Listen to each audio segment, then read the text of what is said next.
बहुत पुरानी बात है। चाइना के किसी एक गांव में 3 भिक्षु रहते थे। उनका नाम किसी को नहीं पता था, क्योंकि उन्होंने कभी इसके बारे में कुछ बताया ही नहीं। उन्होंने कभी किसी बात का जवाब नहीं दिया।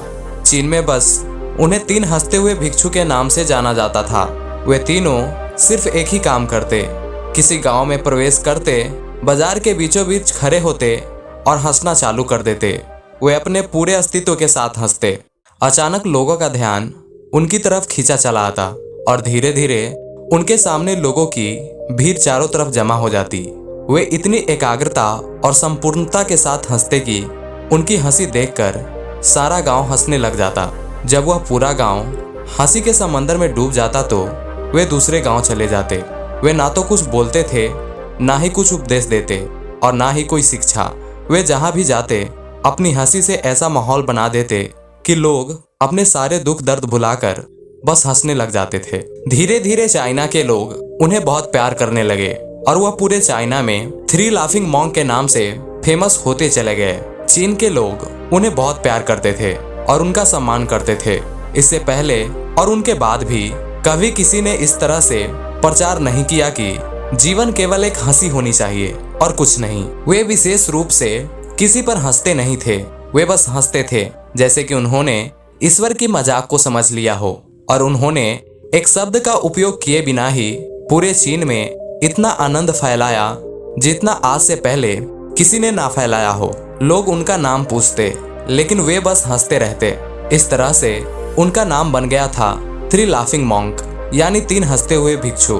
पूरे चीन में घूम घूम कर लोगों को हंसाते हुए समय के साथ वे तीनों बूढ़े हो गए। एक रात जब वे एक गांव में ठहरे हुए थे, उन तीनों में से एक भिक्षु की मौत हो गई। पूरा गांव स्तब्ध रह गया।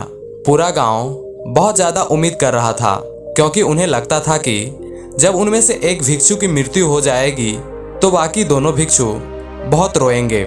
यह देखने लायक होगा, क्योंकि किसी ने उन लोगों को कभी रोते हुए नहीं देखा था।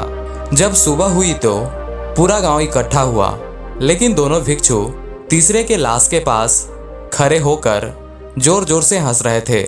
ऐसी हंसी जैसे उन्होंने आज से पहले कभी नहीं हंसी हो।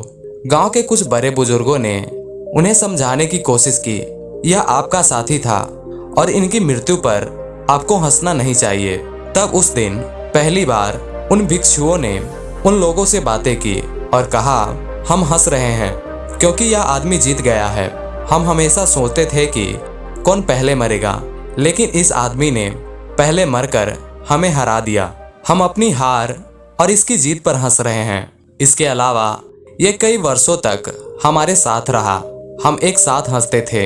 हमने एक दूसरे की मौजूदगी का आनंद लिया। उसे अंतिम विदा देने का इससे बेहतर तरीका और क्या हो सकता है।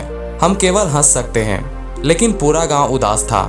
जब मृत भिक्षु के शरीर के अंतिम संस्कार के लिए चिता पर लिटाया गया तो सारे गांव वालों को एहसास हुआ कि शेष वे भिक्षु केवल मजाक नहीं कर रहे थे। वे तीसरा जो मृत था वह भी हंस रहा था।